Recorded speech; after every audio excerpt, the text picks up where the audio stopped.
नमस्कार दोस्तों, स्वागत है आप सबका स्कैन इंस्टीट्यूट में। दोस्तों, union cabinet has cleared the final draft of national education policy 2020।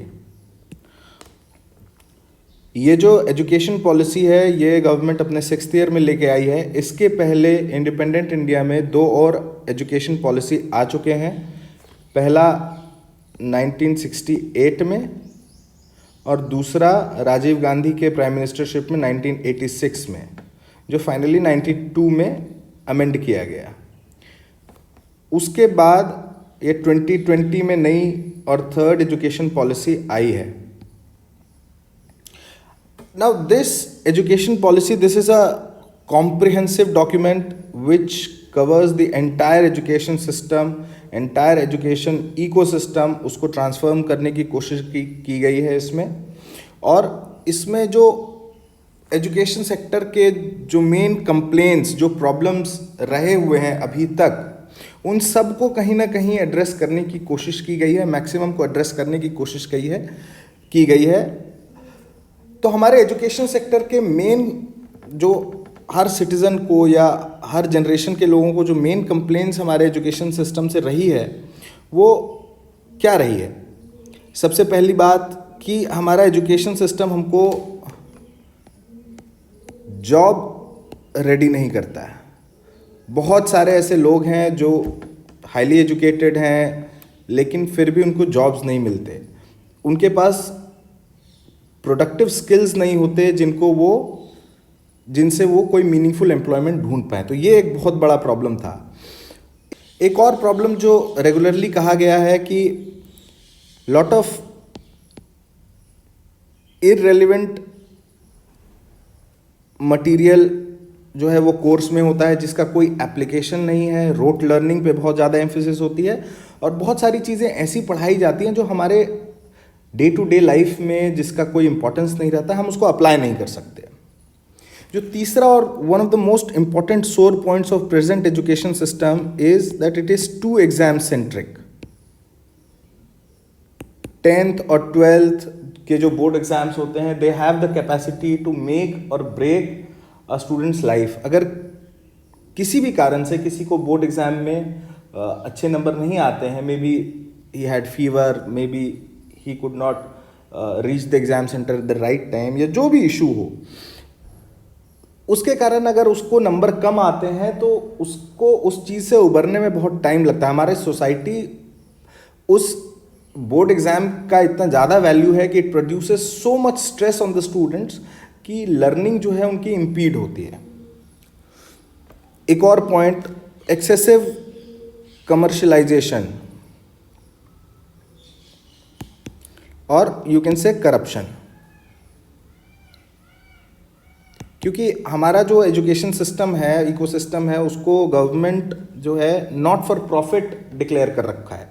तो जितने भी लोग एजुकेशन में प्रॉफिट के लिए आते हैं या एंटरप्राइज करते हैं और उनको अगर मनी साइफन ऑफ करना पड़ता है तो बहुत सारे, जैसे cash payment, cash diversion, money diversion, capitation fee, ऐसे तरह के कॉन्सेप्ट्स हैं जिसके कारण करप्शन बहुत ज़्यादा इस सेक्टर में आ चुका है। एक और हमारे एजुकेशन सिस्टम में जो प्रॉब्लम रहा है, रेगुलर कंप्लेंट रही है, वो है कमर्शलाइजेशन, इसको काट देना, वो है कंपार्टमेंटलिज्म।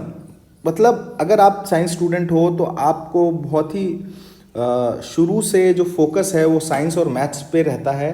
आप अपने स्कूल में इस पे फोकस करते हो ज़्यादा, उसके बाद कॉलेज में आप मैथ, साइंस इसमें पढ़ाई करते हो, इंजीनियरिंग की प्रिपरेशन करते हो, और ह्यूमैनिटीज़ से या और दूसरे सब्जेक्ट से आपका टच जो है वो बहुत कम होता है। सिमिलरली जो ह्यूमैनिटीज़ के स्टूडेंट्स हैं उनको जो बेसिक मैथ की या साइंस की जो स्किल्स होनी चाहिए वो उनके पास नहीं होती है। तो ये जो इंसुलैरिटी है, साइलोज में जो सारे सब्जेक्ट फंक्शन करते हैं, उनकी लर्निंग फंक्शन करती है, वो भी कहीं ना कहीं एक बेसिक इशू है जो हमारे एजुकेशन सिस्टम का पार्ट रहा है। एक और है कि you are not taught to work with your hands. जो बेसिक स्किल्स होती हैं जैसे सिंपल स्किल है, जैसे घर का फ्यूज़ ठीक करना या कोई मशीन ख़राब हो गई उसको ठीक करना, या फॉर एग्जांपल जैसे हम सबको पता है कि मीटर से सेंटीमीटर, फीट में कन्वर्जन का फॉर्मूला क्या होगा, लेकिन अगर हम कोई एक्चुअल डिस्टेंस देख के बोला जाए कि ये कितना मीटर या कितने फीट पे होगा, तो वो पार्ट हमारे स्टूडेंट्स का इंडियन एजुकेशन सिस्टम में वीक रहता है। उनको ग्राउंड पे उनके हाथों से उनको सिखाया नहीं जाता है चीज़ों को जानना और समझना। तो ये कई बार हमने ये जो ईयरली प्रथम ASER सर्वे होता है, इसमें कई बार इस चीज़ को पॉइंट आउट किया जाता है कि जो बेसिक स्किल्स हैं एजुकेशन सिस्टम में जो इम्पार्ट की जाती हैं, जैसे दूसरी या तीसरी क्लास के स्टूडेंट्स बेसिक मैथ्स नंबर्स को ऐड नहीं कर पाते, तो ये जो बेसिक स्किल्स हैं उस पर हमारा फोकस बहुत कम होता है, रोट लर्निंग पे ज़्यादा फोकस होता है। तो ये सब मेन प्रॉब्लम्स जो हमारे एजुकेशन सिस्टम में हैं, ये एजुकेशन पॉलिसी जो नई आई है 2020 में, ये कहीं ना कहीं इन पॉइंट्स को एड्रेस करने की कोशिश करती है।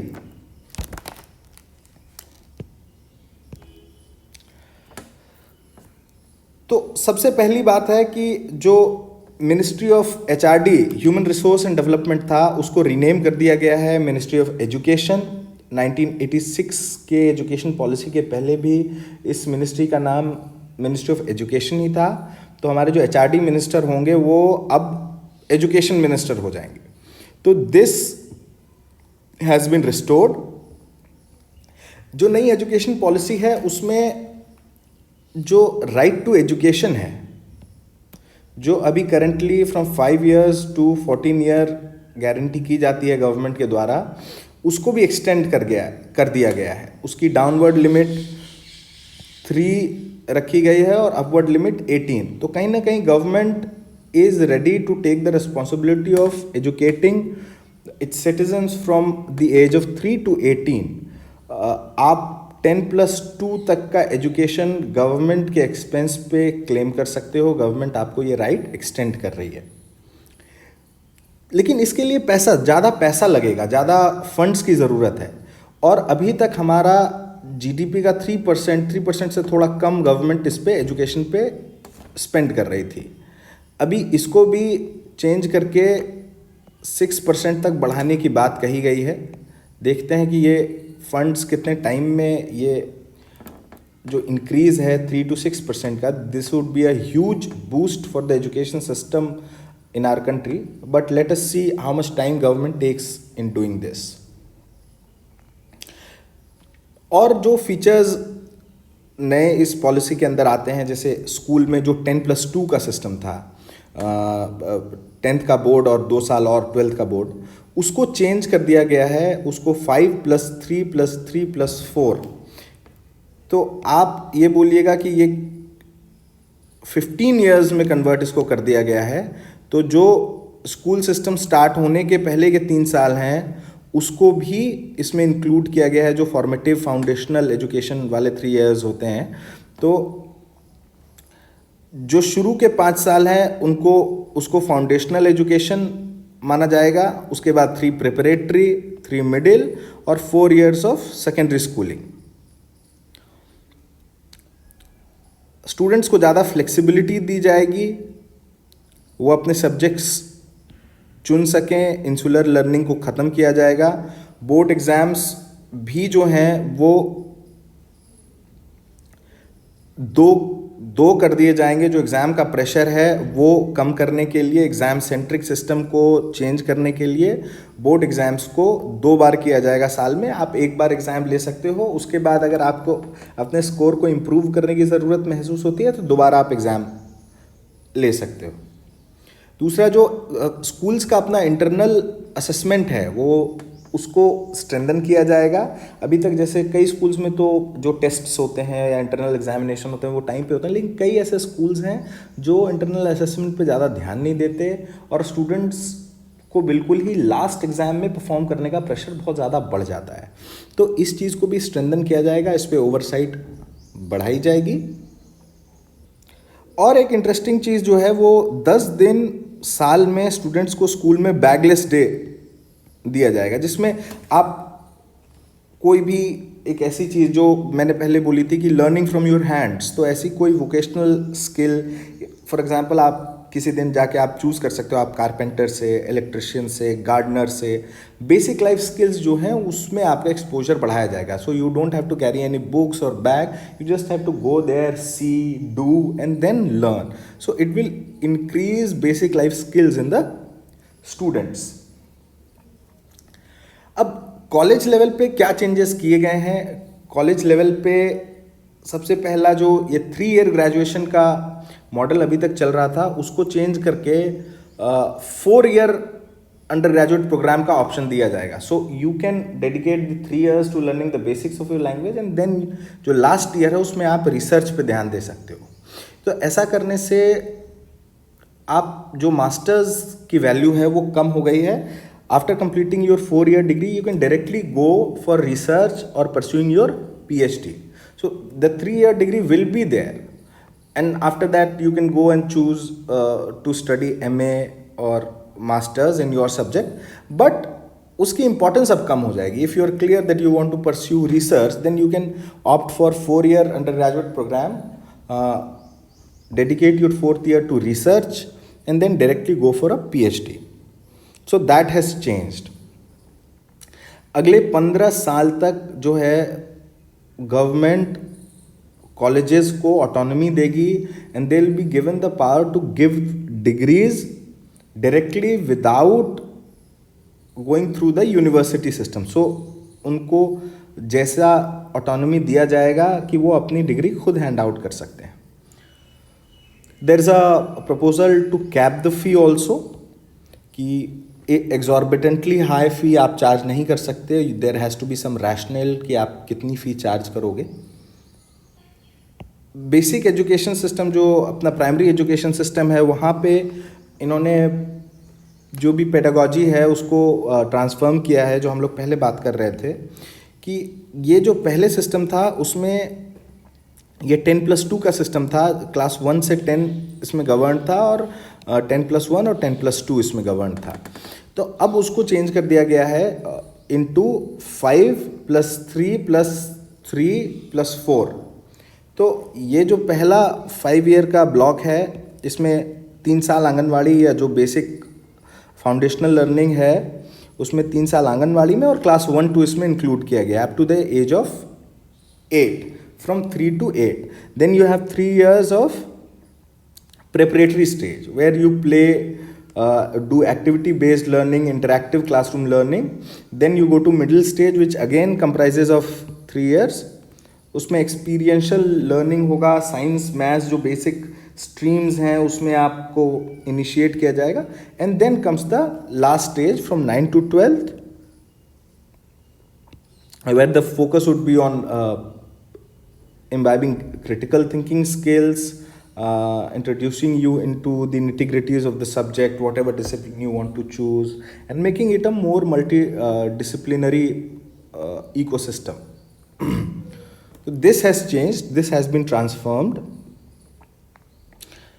Discussing about education in college, तो गवर्नमेंट उसको ट्रांसफॉर्म करने के लिए उसने इकोसिस्टम को ही चेंज कर दिया है.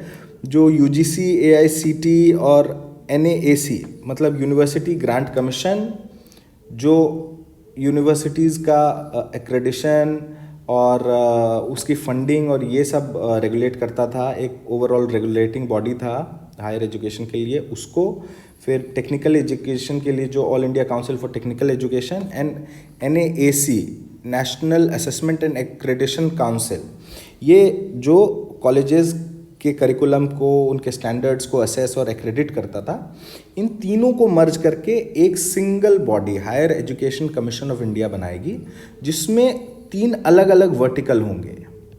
तो एक वर्टिकल जो है वो सिर्फ फाइनेंशियल ग्रांट, जो UGC का कोर पर्पस था, फाइनेंशियल इसको देखेगा. एक सिर्फ एक्रेडिशन को देखेगा और एक ओवरऑल रेगुलेटरी जो भी इसका फंक्शन है वो परफॉर्म करेगा. तो ये ओवरऑल एक बॉडी होगी HECI जो एजुकेशन सेक्टर को रेगुलेट करेगी। अब दोस्तों, एक जो बहुत सारे प्रॉब्लम्स को इस एजुकेशन पॉलिसी ने एड्रेस करने की कोशिश की है, लेकिन एक जो मेन प्रॉब्लम था which it has failed to address, that is the problem of commercialisation और corruption in the education sector. तो इसका बेसिक रीज़न था कि गवर्नमेंट ने एजुकेशन सेक्टर को अभी तक not for profit sector declare करके रखा हुआ है, जिसके कारण बहुत सारा करप्शन है। लोग प्रॉफिट को साइफन आउट या जो भी सरप्लस कैश है उसको साइफन आउट करने की कोशिश करते हैं, उसके बहुत अलग अलग तरीके हैं।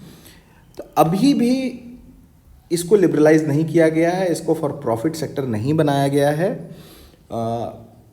Education is also at the end of the day a sector जहाँ अगर आपको नई एनर्जी, नई विगर चाहिए तो you have to introduce free market, because any enterprising person would like to come in to the education sector only if he can make some profit out of it. So that has been denied by the government. Let's see how much time it takes to do that. But overall, it's a comprehensive document that tries to transform the whole education sector in a good way, taking in a lot of suggestion. Wide consultations have been made with many bodies, many people, a lot of suggestions have been taken. So overall it's a good step in the right direction. तो दोस्तों, ये था education policy पे हमारा introductory video. इसके details में भी जाके हम और वीडियोस बनाएंगे, अलग अलग एस्पेक्ट को एग्जामिन करेंगे कि क्या चेंजेस आएंगे, कितना टाइम लगेगा और इसका इम्पैक्ट जो भी स्टूडेंट्स हैं उन पे क्या होगा। तो watch out for other videos on this topic. Till then, subscribe to SCAN Institute and also press the bell icon to get all the notification of our videos. Thank you दोस्तों।